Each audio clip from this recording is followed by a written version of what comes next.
So here we have the Nissan Juke Techna on a 68 plate. I'm going to start off by showing you around the outside of the car, and then we'll hop in and run through some controls on the inside. But from the outside you can see it's a 5-door car with those black alloy wheels and tinted windows. Let's start off inside the boot and then work our way around the rest of the car from there.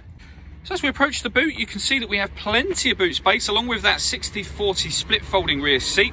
That space can then be further increased by lifting and, if you wish to, removing this tray section. Okay, so we're just going to work our way back round to the front of the car and then we'll hop in and run through some controls on the inside. But now that we've done a full circle of it, you can see it's in excellent condition the whole way round. Just briefly before we climb in, I think it's well worth seeing the interior from this exterior point of view. You get full leather seats. There's plenty to run through on the dashboard, so let's hop in and we'll do that now.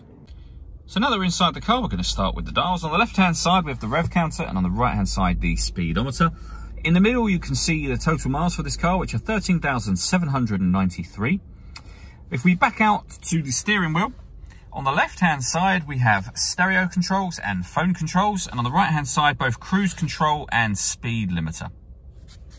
In the middle, we have the touchscreen for the car. So firstly, with regards to the radio, you can see we have DAB radio. We've also got FM and AM as well. If you want to listen to your own music, you can do. You can do that via the CD player. This car also has auxiliary and USB inputs. And once you paired up your phone, not only can you make and receive phone calls, you'll also be able to stream your music wirelessly via Bluetooth audio as well. We've also got satellite navigation. That's accessed just here. There's a full video showing how that works on both our website and on our Facebook page. And if I pop the car into reverse, you'll see that we have a 360 parking camera. So we've got a reverse camera just there, with guidelines showing you what direction the car is headed in relation to the image you see on the screen. And then we have a 360 image of exactly where the car is parked just there. You can see the grass and the curb, same as you can see there, and then the car park that we're currently in as well. It goes a couple of steps beyond that though.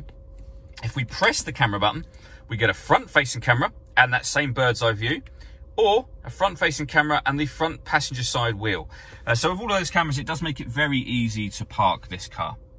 Working our way down, we have the screen. So this doubles up. This is two things. At the moment, we're on the driver mode setting. So D mode, that's what we're on at the moment. And you can change the car from normal to sport and to eco. And whatever mode you're putting it in, you're affecting the engine, the steering, and the climate control. But as I say, this doubles up as the climate control screen as well. So press climate and you can see all the options have now changed.